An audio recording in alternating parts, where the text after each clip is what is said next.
I've always really liked helping people to learn things. Even when I was in high school, I was always helping my friends with their homework and to study.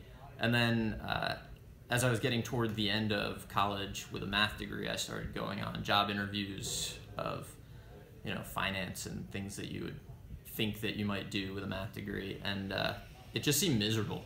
The people interviewing me didn't seem excited or passionate about what they were doing.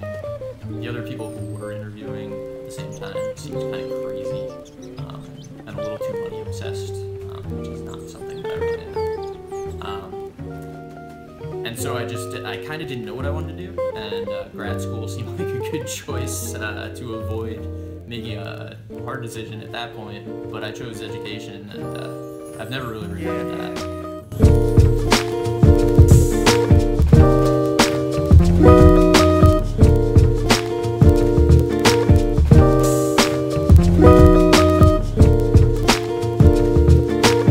So I ended up teaching Calc CD because kind of no one else wanted it, and my first year was teaching a lot of regular level non-honors classes that just weren't making me think very hard, and it wasn't as satisfying as I thought teaching would be. So Calc CD is a course that definitely challenges the teacher. The material is very difficult, and the students also are really intellectual and bright and challenging students. So it's a great experience as a teacher to have material that's challenging and students who really want to engage with it.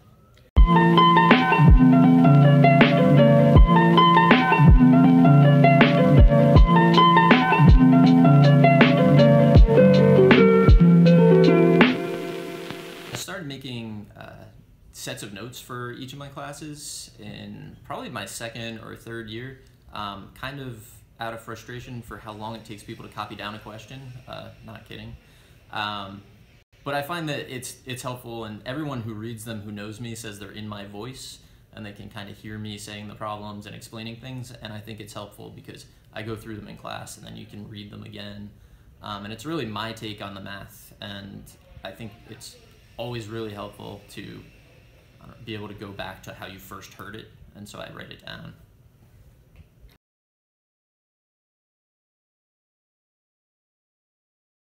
A lot of times students come to period 9 just to do extra problems, and I'll watch them solve the problem and try to figure out how they're thinking about it and help them fix it if there's something wrong, or encourage them to keep doing it if it turns out they're actually doing it right. Almost all my students at some point come period 9, but the math analysis students show up all the time, and they're really eager to do more problems and learn more, and they just constantly want more practice and more discussion about it. And then it kind of tapers off. Calc AB shows up a little bit, and then by Calc CD, even though the material is really hard, the seniors that are in there they just don't want to do it anymore. I don't give tests in class because I think it's a stressful enough environment, and the word itself just has connotations. And also a test, I kind of think should really test you, and a lot of the times when you're tested you don't succeed. So I think quizzing is a more friendly environment for the students. So in my AP classes, I'm a fan of everyone taking the AP test and getting a 5 on it, because they spend a whole year studying all the material, and to go to college and have to repeat that is just a waste of their time.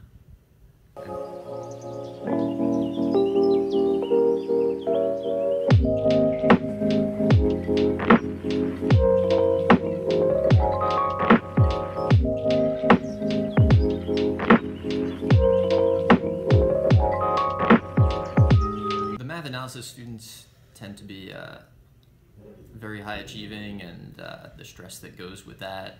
Honest, and I appreciate that, but like, we're trying to do a one-sided interview here. So we're just going to talk about the stressed out ones for the purposes of this interview, because they're probably the ones that are the most eager for your help after school, and the ones who probably need it the most. So a lot of them are just anxious to do the best they possibly can, and they'll devote their entire life to it at the sacrifice of almost everything else, which is really unfortunate. But So they show up and they want problems, and then they want another problem and another problem, even if they've gotten the last 10 in a row right. So it's, I don't know, a confidence issue maybe, but it's high stress for them. I think the most important part about teaching is building relationships with my students. You know, about half the students who come back to visit aren't doing anything with math, and they're happy that they took AP to get the credits to never take math again. And they're just sharing with me that now they're a psych major, or they're, you know, going to the nonprofits. Math isn't part of their life, but the relationship.